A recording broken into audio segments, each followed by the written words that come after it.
निकाय चुनाव को लेकर के लगातार धुआंधार प्रचार जारी है और इसी बीच आपको बता दें एक और बड़ी खबर है। इशारों में अतीक अशरफ हत्याकांड पर बोले हैं आजम खान, चाहते हो कोई आए और कनपट्टी पर गोली चला दे, वोट डालना हमारी पैदाइशी हक। आजम खान ने कहा, हमसे यह अधिकार 2 बार छीना गया।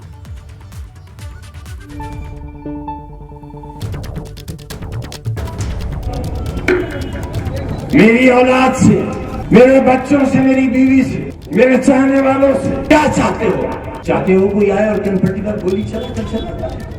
बस इतना ही तो रह गया है। बचा लो आज भी निजाम हिंद को, बचा लो कानून को, बचा लो। कुछ नहीं देना है, आप सिर्फ अपने आप को हौसला देना है। जहां रोके जाओ वहीं बैठ जाओ, आगे बढ़ेंगे।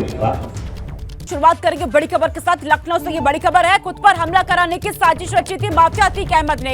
एसटीएफ पुलिस सूत्रों के हवाले से खबर कि उमेश हत्याकांड के बाद यहां पर साजिश ये रची गई थी। माफिया ने खुद पर हमले का प्लान तैयार किया था। फर्जी हमले का जाल अतीक अहमद ने गुड्डू मुस्लिम के जरिए बना था। उमेश पाल हत्याकांड चर्चा का विषय बना तो अतीक गैंग और उसके परिवार के लोग कटहरी, कोर्ट कचहरी और मीडिया में अतीक पर हमले की साजिश का आरोप लगाने लगे। तो ये यहाँ पर एक बड़ा खुलासा और ये बड़ी जानकारी सामने आई है कि खुद पर हमला कराने की साजिश माफिया अतीक अहमद ने रची थी। एसटीएफ पुलिस सूत्रों के मुताबिक उमेश हत्याकांड के बाद ये साजिश यहां पर रची गई थी। माफिया ने खुद पर हमले का प्लान तैयार किया था और फर्जी हमले का जाल अतीक अहमद ने गुड्डू मुस्लिम के जरिए यहां पर चुना था। हालांकि यहां पर यह जाल फर्जी हमले का जाल बनाया गया था। अनुभव शुक्ला मेरे सहयोगी मेरे साथ जुड़ चुके हैं तमाम जानकारी के साथ। अनुभव, ये एक चौंकाने वाला खुलासा है जो खबर सामने आ रही है कि माफिया अतीक अहमद ने खुद पर हमले कराने का प्लान तैयार किया था। आपको क्या जानकारी मिल पा रही है इसे लेकर? देखिए, एसटीएफ लगातार जो लोग हैं, चाहे हम कहें कि अतीक के करीबी हैं, अशरफ के करीबी हैं, उनसे जो पूछताछ कर रही है पुलिस की टीमें, जो लगातार छानबीन कर रही हैं, उसमें अब एक उन्हें जानकारी जो मिली है वाकई चौंकाने वाली है कि अतीक अहमद ने खुद के ऊपर एक फर्जी हमला कराने की भी एक योजना तैयार की थी, एक साजिश रची थी और इसमें खासतौर से उसका परिवार के लोगों को मैसेज किया था। जो गुड्डू मुस्लिम है, लगातार फरार है, उसके जरिए ये पूरी बात फैलाई जा रही थी। आपको याद होगा कि जब भी पेशी पर या जहां पर भी परिवार के लोग जा रहे थे, वो यही कह रहे थे कि हमला हो सकता है, हमला हो सकता है अतीक अहमद के ऊपर।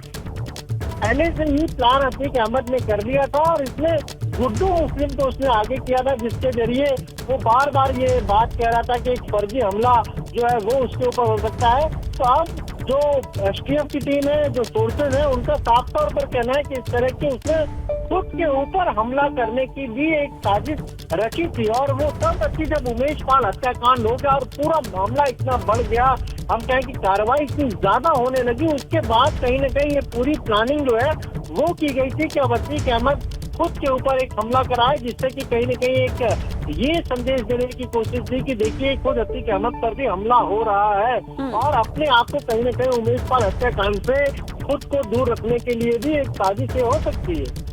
अनुभव, क्या जो उमेश पाल हत्याकांड हुआ और ये जो ये फर्जी हमला कराने की बात सामने आ रही है, ये क्या 2 अलग-अलग मुद्दे अब होते जा रहे हैं? और ये भी समझाइएगा अनुभव, जो प्रयागराज में हुआ 15 अप्रैल की रात में जो हमला किया गया, क्या उसी का साजिश का वो पार्ट था या फिर वो अलग? लेकिन जिस तरह से वहाँ पर उनके परिवार के लोग बार बार मीडिया के लोगों से कह रहे थे कि अतीक अहमद पर हमला हो सकता है, तो जाहिर सी बात है इसमें एसटीएफ के जो सोर्सेज हैं उनको ये जानकारी कहीं न कहीं मिली है कि शायद खुद के ऊपर भी हमला कराने की योजना थी और इसीलिए इस तरह की बात पहले से ही मीडिया में फैलाई जा रही थी कि अगर कहीं पर कुछ हो तो फिर ये कहा जाए कि देखिए हम तो पहले से ही कह रहे थे और इस तरह से अतीक अहमद पर भी हमला हो गया। यानी जो हम कहें कि साबरमती जेल से लाया जा रहा था, जिस तरीके से घंटों का सफर करना पड़ता था, हो सकता है उन सारी चीजों से और जो उमेश पाल हत्याकांड हुआ वो जितना हम कहें जिस तरीके से पूरा हत्याकांड हुआ और उसके बाद शिकंजा परिवार पर कसने लगा था। बिल्कुल अनुभव, और इसी के साथ देखिए ये मामला जितना पुलिस उलझा रही है उतना उलझता भी जा रहा है, नए नए खुलासे पुलिस के सामने आ रहे हैं। बहुत शुक्रिया अनुभव, हालांकि आप नजर बना के रखिएगा खबर पर, आपसे हम अपडेट लगातार लेते रहेंगे। और अब खबर है गाजीपुर से। मुख्तार और अफजाल अंसारी पर किसी भी वक्त फैसला आ सकता है। गैंगस्टर मामले में एमपी एमएलए कोर्ट से कुछ ही देर में फैसला संभव है। भाजपा विधायक कृष्णानंद राय हत्याकांड में गैंगस्टर एक्ट यहां पर दर्ज है। कारोबारी नंदकिशोर रुंगटा के अपहरण हत्या मामले में भी गैंगस्टर एक्ट लगा है। 2 मुकदमों के आधार पर 2007 में लगा था ये गैंगस्टर एक्ट। दोनों पर नियमानुसार मुख्तार अंसारी को फैसला सुनाने जाते वक्त कोर्ट में पेश होना था, लेकिन मुख्तार अंसारी के विशेष प्रार्थना पत्र पर कोर्ट ने ऑनलाइन पेशी की बात की मंजूर कर ली है। आपको ये जानकारी दे दें कि मामले में 15 अप्रैल को ही फैसला आना था, लेकिन न्यायाधीश के अवकाश पर रहने के कारण आज की तारीख दी गई थी और अब आज फैसला आना है। दरअसल 2007 में मुख्तार अंसारी और उसके भाई अफजाल अंसारी के खिलाफ गैंगस्टर एक्ट के तहत मुकदमा दर्ज किया गया था और इस केस में 2005 कृष्णानंद राय मर्डर केस और नंदकिशोर रुंगटा अपहरण मामले को आधार बनाया गया। यहां से भी बता दें कि मुख्तार अंसारी और अफजाल अंसारी दोनों भाई कृष्णानंद राय मर्डर केस में 2019 में बरी हो चुकी हैं। कृष्णानंद राय मोहम्मदाबाद से विधायक थे। कृष्णानंद राय की हत्या 29 जून 2005 को हुई थी। मुख्तार अंसारी नंदकिशोर रुंगटा केस में भी बरी है। अब ये पूरा मामला जरा क्या है, एक बार अब आपको अब ये समझा देते हैं, क्योंकि आज फैसला आने वाला है। ऐसे में ये मामला क्या है, अब आप ये जानिए। 29 नवंबर 2005 को कृष्णानंद राय की हत्या हुई थी। भाजपा विधायक थे ये। कृष्णानंद राय की हत्या मामले में 6 और लोगों की भी वहां पर मौत हुई थी। गाजीपुर के बसलिया चट्टी में हुई थी यह हत्या। मुख्तार और अफजाल पर इस पूरे मामले में मुख्य आरोपी इन दोनों को बनाया गया। 2007 में गैंगस्टर एक्ट के बाद इसके तहत केस यहां पर दर्ज हुआ था। कृष्णानंद राय रुंगटा मर्डर केस में गैंग चार्ट भी यहां पर बना था। 2012 में एमपी एमएलए कोर्ट में ट्रायल शुरू हुआ था। 23 सितंबर 2022 को दोनों के खिलाफ यहां पर आरोप तय हुए थे। उसके बाद 1 अप्रैल को बहस पूरी होने के बाद फैसला सुरक्षित रख लिया गया था और अब आज किसी भी वक्त फैसला सामने आ सकता है। तो मुख्तार अंसारी और भाई अफजल अंसारी को लेकर किसी भी वक्त फैसला आ सकता है। नवीन पाटिल मेरे साथ जुड़ चुके हैं, मेरे सहयोगी अधिक जानकारी के साथ। नवीन, क्योंकि किसी भी वक्त फैसला आ सकता है, आप वहीं कोर्ट के पास मौजूद है, वहां पर कैसी हलचल इस वक्त बनी हुई है इसको लेकर? जी बिल्कुल, आपको तस्वीरों के माध्यम से दिखाना चाहूँगा कि किस तरह से सुरक्षा के तमाम बंदोबस्त किए गए हैं, क्योंकि 10 बजे का समय दिया था। 10 बजे कोर्ट खुलेगी, उसके बाद किसी वक्त फैसला सुनाया जा सकता है। अब देख सकती हैं छावनी में पूरी तरह से कोर्ट परिसर को तब्दील किया गया है। मीडिया की भी एंट्री कोर्ट के तरफ नहीं दी गई है। लगभग 200 मीटर बाहर मीडिया को रखा गया है। इसके साथ साथ आप देख सकते हैं किस तरह से भारी संख्या में फोर्स बल के जवान तैनात हैं। आप देख सकती है ब्रज वाहन भी बुलाया गया है, जिसपे वाटर कैनन लगाया गया है। तो पूरी तरह से तैयारी आप देख सकते हैं सुरक्षा की किस तरह से मुहैया है। किसी को भी अंदर आने नहीं दिया जा रहा है। जो भी अंदर एडवोकेट या वकील अंदर पहुंच रहे हैं कोर्ट परिसर में, उनकी भी चेकिंग और तलाशी की जा रही है और उसके बाद अंदर दिया जा रहा है। और जो जानकारी मिल रही है कि जानकारी ये है कि अफजाल अंसारी जब कोर्ट पहुंचेंगे तो कोर्ट के पीछे के रास्ते से अफजाल अंसारी को कोर्ट परिसर में एंट्री दी जाएगी। तो फिलहाल बाहर तैयारी आप देख सकती है किस तरह की देखने को मिल रही है। सुरक्षा के तमाम बंदोबस्त किए गए हैं। कुछ प्रशासनिक लोग उनसे बात करें। सर, किस तरह की सुरक्षा? अभी नहीं, प्लीज अभी नहीं। किस तरह से आपकी पूरी तरह से आप भाई, जो हमारी व्यवस्था रहती है, चूँकि ये बहुत महत्वपूर्ण प्रकरण है, हमारी सारी सुरक्षा व्यवस्था की गई है। सब लोग चेक करके अंदर जाए। सारे लोगों को वकील भी जितने अंदर जा रहे हैं? नहीं, वकील की अपनी अलग व्यवस्था की गई है। उनसे बात हो गई, वो लोग भी सहयोग कर रहे हैं। तो पूरी तरह से आप देख सकते हैं सुरक्षा के तमाम बंदोबस्त प्रशासन के अधिकारियों द्वारा किए गए हैं। जो फैसला आना है कब, लगभग थोड़ी देर में फैसला आ जाएगा, क्योंकि 10 बजे के बाद कोर्ट खुलेगा। उसके बाद जज साहब जब बैठेंगे कोर्ट में तो उसके बाद फैसला सुनाया जाएगा। जो मामला है गैंगस्टर एक्ट के तहत है, मुख्तार अंसारी और अफजाल अंसारी पर यह मामला है। अफजाल अंसारी की मुसीबत बढ़ती हुई देखने को मिलेगी अगर उनके खिलाफ फैसला आता है, क्योंकि कोर्ट के फैसले के बाद इस तरह का अगर सजा सुनाई से जाती है अफजाल अंसारी, तो कहीं ना कहीं उनकी सदस्यता रद्द होगी और सदस्यता जाएगी तो चुनाव की भी संभावना फिलहाल गाजीपुर में देखने को मिलेगी। तो अफजाल अंसारी की मुसीबत बढ़ने की संभावना बताई जा रही है। अब देखने वाली बात होगी जज द्वारा फैसला किस तरह का सुनाया जाता है। बिल्कुल नवीन, और इसको लेकर के क्या, क्योंकि फैसला आने वाला है, क्या उनके जो वकील रहे हैं उनकी तरफ से अभी तक कोई बात सामने रखी गई? क्या उन्होंने भी कोई बयान दिया है केस पर, कोई प्रतिक्रिया उनकी? जी बिल्कुल, अगर अफजाल अंसारी की बात की है या फिर उनके वकीलों की बात की जाए तो फिलहाल किसी तरह से कोई भी मीडिया से बात करते हुए देखने को नहीं मिला है। अफजाल अंसारी से बात करने का प्रयास जरूर किया गया, लेकिन उन्होंने साफ कहा कि हम किसी तरह का बयान नहीं देंगे। इसके साथ साथ उनके वकीलों को भी ट्राई किया गया कि वकील का रिएक्शन आए इस पूरे मामले में, लेकिन वकील भी अभी फिलहाल चुप्पी साधे हुए हैं। आप देख सकते हैं हलचल किस तरह से प्रशासन की बढ़ी हुई है। प्रशासन के लोग, जो लोग भी यहाँ पर खड़े हैं, सबको बाहर किया जा रहा है। तो अब कोर्ट खुलने वाला है, लगभग तैयारी लगभग पूरी है। अब से थोड़ी देर बाद फैसले का इंतजार जो था वो आने वाला है और फैसला देखने वाली बात होगी, फैसला किस तरह से आता है। लेकिन फिलहाल जिस तरह की चुप्पी अफजाल अंसारी ने साध रखी है, तो कहीं ना कहीं देखा जा रहा है कि उनके खिलाफ फैसले की संभावना है, लिहाजा उन्हें डर सता रहा है। कहीं ना कहीं जिस तरह से गैंगस्टर एक्ट में उनके पर कार्रवाई की गई है, उसके खिलाफ जो फैसला है, तो कहीं ना कहीं अगर फैसला उनके खिलाफ आता है तो उनकी सदस्यता भी जा सकती है, लिहाजा उनको ये डर जरूर सताते हुए देखने को मिला है। तो वहीं मुख्तार अंसारी की बात की जाए तो मुख्तार अंसारी बांदा जेल से वर्चुअली माध्यम से कोर्ट में पेश होंगे और कोर्ट में पेश होने के बाद जज के सामने अपनी बातें रखेंगे और उसके बाद फैसले को सुनाया जाएगा। तो फिलहाल इंतजार अब थोड़ी देर का है, अब से थोड़ी देर बाद फैसले की घड़ी आने वाली है, लेकिन जो बातें निकल के सामने आ रही है कि अफजाल अंसारी को कोर्ट परिसर में पीछे। बहुत शुक्रिया तमाम जानकारी हम तक पहुंचाने के लिए। यहाँ से आगे रुक करते बड़ी खबर सामने आ रही है। एफआईआर दर्ज होने के बाद कुश्ती संघ अध्यक्ष ब्रजभूषण शरण का बयान सामने आया है। एफआईआर कॉपी मिलने के बाद मैं बात करूंगा, ये कहते हुए वो नजर आ रहे हैं। तो जिस तरीके से उन पर तमाम आरोप लगे हैं यौन शोषण को लेकर महिला पहलवानों की तरफ से, अब इसको लेकर के 2 एफआईआर उन पर दर्ज हुई है। उनकी तरफ से बयान भी उनका सामने आ रहा है और इस वक्त वो कुछ बोल भी रहे हैं। सुनिए क्या उनकी तरफ से कहा जा रहा है। तरीके से इंतजाम कर दो, मतलब ये 4-4 महीना मेरे खिलाफ लोगों को उकसाएंगे, भड़काएंगे, सबूत इकट्ठा करेंगे और फिर 3 महीने बाद एक ले जा करके फिर किसी न किसी को पेश कर देंगे। चलिए, मुझे उस पर भी कोई आपत्ति नहीं है, ये काम जांच एजेंसी का है, वो जांच एजेंसी अब काम करेगी। लेकिन हमने तो लगातार सरकार के फैसले का सम्मान किया और ये लगातार इसका उल्लंघन कर रहे हैं। रोज रोज ये नई डिमांड लेकर के आ जा रहे हैं। अब जांच एजेंसी की रिपोर्ट सार्वजनिक होने का इनको इंतजार करना चाहिए। फिर ये धरने पर बैठ गए। अब धरने पर बैठ गए, पहले इनकी मांग थी एफआईआर की जाए। चलिए भाई, इनकी मांग स्वीकार हो गई, अब एफआईआर हो गई। अब इनको चाहिए, अब कहते हैं कि जेल के अंदर होना चाहिए, सारे पदों से इस्तीफा देना चाहिए। तो ये जो मेरे पद, मैं लोकसभा का सदस्य हूँ, ये पद मुझे दिनेश फोगाट की कृपा से नहीं मिला है, हमारे क्षेत्र की जनता ने मुझे दे रखा है। और एक बार नहीं, 6 बार दे रखा है। 6 बार मुझको दिया, मेरी पत्नी को दिया, और उनको उनकी कृपा पर नहीं है। और कुश्ती संघ का अध्यक्ष पद भी उनकी कृपा पर नहीं है। मैं चुनाव लड़कर के जीता हूँ। अब आपके माध्यम से आप सवाल पूछेंगे तो मैं कहना चाहता हूँ, एक ही परिवार और एक ही अखाड़ा क्यों? हरियाणा के अन्य खिलाड़ी क्यों नहीं? हिमाचल के, महाराष्ट्र के, मध्य प्रदेश के, केरला के, कर्नाटका के, तमिलनाडु के, बंगाल के, आसाम के, देश के अन्य प्रांतों के खिलाड़ी क्यों नहीं? 12 साल से लगातार इनके साथ यौन उत्पीड़न होता है, केवल इनके साथ। वो यौन उत्पीड़न देश के अन्य खिलाड़ियों के साथ क्यों नहीं होता है?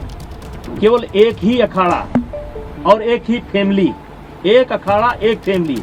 बाकी हरियाणा का 90% खिलाड़ी और 90% गार्जियन ब्रजभूषण सिंह के साथ है।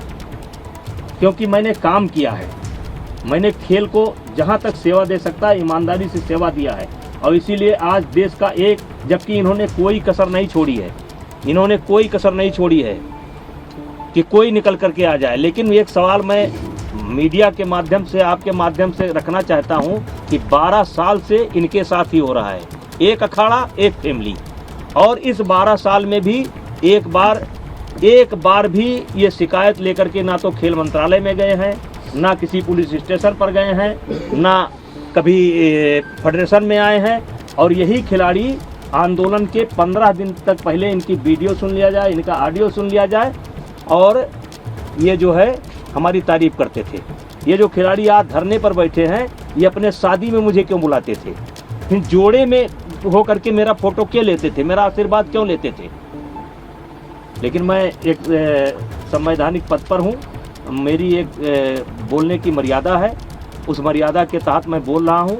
अब मामला सुप्रीम कोर्ट के पाले में है, दिल्ली पुलिस के पाले में है, जो भी निर्णय करेगी हम मुझे उससे इस साजिश के पीछे कौन लोग हैं? सांसद जी, साजिश के पीछे कौन लोग हैं? आखिर आपको इसके पीछे क्या दिखता है? कौन है वो? एक फैमिली, एक अखाड़ा, और इसके पीछे कौन है? का नाम क्या है? देखिए, मैं शुरू से कह रहा हूँ कि इसमें एक उद्योगपति का हाथ है, कांग्रेस का हाथ है।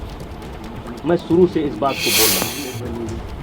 एक उद्योगपति, मैंने नाम नहीं बोला है कौन सा उद्योगपति, देश के कुछ उद्योगपतियों का इसमें हाथ है जिनको मुझसे कष्ट है, और कांग्रेस का हाथ है। शुरू बोला था और आज दिखाई पड़ गया कि किसका हाथ है। जब इनकी मांग मान ली गई, FIR दर्ज की गई, जांच तरीके से कहिए कि कार्रवाई शुरू हो गई, तो तब आप क्यों नहीं जा रहे हैं? अब क्यों मोदी जी के खिलाफ बोल रहे हैं? अब क्यों खेल मंत्रालय के खिलाफ बोल रहे हैं? अब क्या जरूरत है? पप्पू यादव को बुलाने की क्या जरूरत है? केजरीवाल को बुलाने की क्या जरूरत है?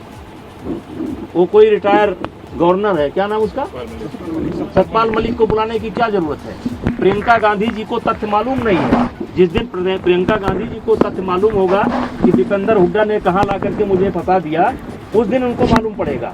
ये जांच की रिपोर्ट आएगी तब उनको मालूम पड़ेगा गलत जगह पर फंस गए। आज जो कांग्रेस की दुर्गति हो रही है ना, इसीलिए हो रही है।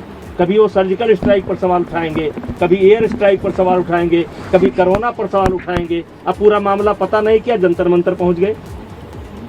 जांच का इंतजार कर लेते, दिल्ली पुलिस की रिपोर्ट का इंतजार कर लेते, तब जंतर मंतर पहुंचते। राजनीतिकरण हो रहा है, आम आदमी पार्टी पहुंच रही है। ये राजनीतिकरण शुरू से, मैं तो फर्स्ट डे से कह रहा हूं कि ये खिलाड़ियों का धरना नहीं है, ये कुछ षड्यंत्रकारी लोग हैं जो हमारी पार्टी को नुकसान पहुंचाना चाहते हैं, जिसमें मुझे मोहरा बना रहे हैं। यानी कि निशाना जरूर आपके ऊपर है, लेकिन लक्ष्य दूसरा है कोई नहीं। निशाना हमारे ऊपर है, हम बहाना है, निशाना और है, और निशाना आ रहा है। आज देख लिए, जैसे जांच कमेटी पर आपने कैसे सवाल खड़ा कर दिया। आपके कहने पर एक ऐसे व्यक्ति को कमेटी में शामिल किया गया जिसको नियमतः नहीं शामिल किया जा सकता था, क्योंकि उसी ने धरने की परमिशन ली थी, और उसके बावजूद भी उसको कमेटी में शामिल किया गया। आपको लगता है सरकार झुकती चली गई है इन लोगों के साथ? यही वजह है कि मांग भी बढ़ती चली गई। अब देखिए, मैं सब चीज़ों पर नहीं बोल सकता। मामला सुप्रीम कोर्ट में है और सुप्रीम कोर्ट के संज्ञान में है और पुलिस के निगरानी में है। मैं बहुत कुछ नहीं बोल सकता। सांसद जी, आप इस बात का दबाव कही थी कि आपने जो ऑडियो थी, वो ऑडियो किसको दी है? वो जो खिलाड़ी की ऑडियो, जांच कमेटी को। कौन खिलाड़ी था ये कोई जरूरी है भाई? जांच कमेटी को दे रखी है।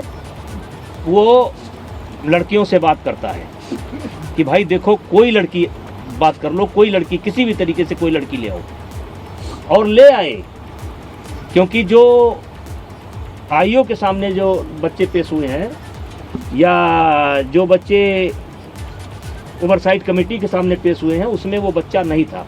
यद्यप मुझे उस बच्चे का नाम पता भी नहीं मालूम है, लेकिन वो बच्चा नहीं था। सांसद जी, जैसे कि 16 से 18 जब खेल हुआ, तो क्या इस खेल को जो पहली बार रोका गया था और दोबारा हो गया, इसके बाद ये टाइमिंग क्या कैसे देखा जाए कि ये धरना शुरू हो गया? अब देखिए, बहुत अच्छा सवाल आपने किया। ये कहते हैं कि मुझे कुश्ती को बचाना है, इसलिए हम इस धरने पर बैठे हैं। हमारे देश को एशिया चैंपियनशिप जूनियर अलॉट थी, आपने पत्र लिख करके उसको कैंसिल करवा दिया। ये इन्होंने कुश्ती को बचाया। दूसरा, ओपन नेशनल टूर्नामेंट हो रहा था, उसको इन्होंने रद्द करवाया। एक काम ये उन्होंने कुश्ती को करके बचाया। महिलाओं का कैंप चल रहा था, बच्चियां आ चुकी थी, उनको कैंप छोड़ करके भागना पड़ा और वो आज तक कैंप नहीं लग पाया। ये इन्होंने कुश्ती को बचाया। और जब ओवरसाइट कमेटी बनी थी तो उसमें 3 सप्ताह का समय दिया गया था। 3 सप्ताह के बजाय मैंने 3 महीने तक वेट किया, और जब ओवरसाइट कमेटी समाप्त हो गई, उसने अपना कार्यकाल समाप्त किया, क्योंकि हमारी फेडरेशन को भंग नहीं किया गया था। हमारी फेडरेशन को भंग नहीं किया गया था। जब ओवरसाइट कमेटी ने अपने आप को, ये हो गया कि अब ओवरसाइट कमेटी नहीं है, तो चूँकि देश में जैसे इस समय एशिया चैम्पियनशिप होना है, फिर वर्ल्ड चैम्पियनशिप होना है, हमारे यहाँ खेल रुका हुआ है, कोई नेशनल नहीं हो रहा है, कोई ओपन नेशनल नहीं हो रहा है। तो जब नेशनल नहीं होगा, अब जैसे कैडेट है, अगर कैडेट का नेशनल नहीं होगा, अंडर 15 का नेशनल नहीं होगा, तो एशिया जाने के लिए टीम कैसे बनेगी? एक प्रक्रिया है ये कि पहले हमको कराना पड़ेगा। हमारी फेडरेशन भंग नहीं थी, हमने जो है इस खेल को करवाया। अब ये खेल को करवाया तो हमने भाई हरियाणा के खिलाड़ी लड़े, बहुत बड़ी संख्या में लड़े, बच्चे मेडल लेकर के गए। मैंने कोई मेडल सेरेमनी नहीं की, मैंने कोई मेडल सेरेमनी नहीं की। मैं कभी अखाड़े पर नहीं गया, मैं जो है बैठ करके अपनी कुश्ती को देखता रहा। कुश्ती देखने का अधिकार मुझको भी है। हरियाणा की कई बच्चियां मेरे पास आईं कि सर मुझे फ़ोटो लेना है, हमने कहा बेटा आज फ़ोटो खिंचाओगे और कल इसी फ़ोटो पर मुकदमा लिखाओगे। उन्होंने कहा नहीं सर मुझे तो लेना ही लेना है। फिर उनकी माँ निकल करके आ गई, सर मुझे लेना ही लेना है। फ़ोटो ले गए और उसके बावजूद भी मैं मेडल सेरेमनी नहीं किया। लेकिन ये कहते हैं कि मुझे खेल को बचाना है, तो खेल को बचाना है तो नेशनल को बंद कर देना है, ओपन नेशनल को बंद कर देना है। ये खेल को बचा नहीं रहे हैं और ये आने वाले समय में पता चलेगा कि इस 4 महीने के अंदर इन्होंने खेल का कितना बड़ा नुकसान कर दिया है। जी इंटरनेशनल लेवल के खिलाड़ी नेशनल में भाग लेना नहीं चाहते थे, आप चाहते थे कि जो उत्तर प्रदेश के खिलाड़ी हैं, दूसरे राज्यों के खिलाड़ी हैं, वो भी भाग लें ताकि एक्चुअल जो खिलाड़ी अच्छा परफॉर्म कर रहे हैं वो आगे निकाल सके। क्या एक ये भी बड़ा कारण है जिसकी वजह से वो लोग जो उसमें धरने में बैठे हुए हैं, आपके खिलाफ बैठे हुए हैं? देखिए एक समय ऐसा था कि टीम कहीं की हो, खिलाड़ी हरियाणा के रहते थे, मैंने उस पर प्रतिबंध लगाया। लेकिन मैंने प्रतिबंध लगाया कि हरियाणा का खिलाड़ी अपने ही राज्य से खेलेगा। अब यहां पर यह सवाल उठा जब ये मैंने प्रतिबंध लगा दिया कि हरियाणा का खिलाड़ी अपने ही राज्य से खेलेगा, तो हरियाणा में गेम बहुत ऊपर है। हरियाणा में 10वें नंबर का जो बच्चा होगा, 12वें नंबर का बच्चा होगा, वो भी कई राज्य ऐसे हैं उनसे अच्छा है। तो अगर हरियाणा को टोटल हम ब्रेक कर देंगे कि एक खिलाड़ी हिमाचल से ही खेलेगा, एक आसाम से खेलेगा, एक ही हरियाणा से खेलेगा, तो इससे हरियाणा का यानी कि खेल का बहुत बड़ा नुकसान होगा। उसकी मैंने एक व्यवस्था दी, उसकी व्यवस्था दी कि एक नेशनल होगा जिसमें अपने अपने राज्य से एक खिलाड़ी खेलेगा, जो अपने राज्य का गोल्ड जिसके पास होगा एक खेलेगा, लेकिन खेल का नुकसान ना हो।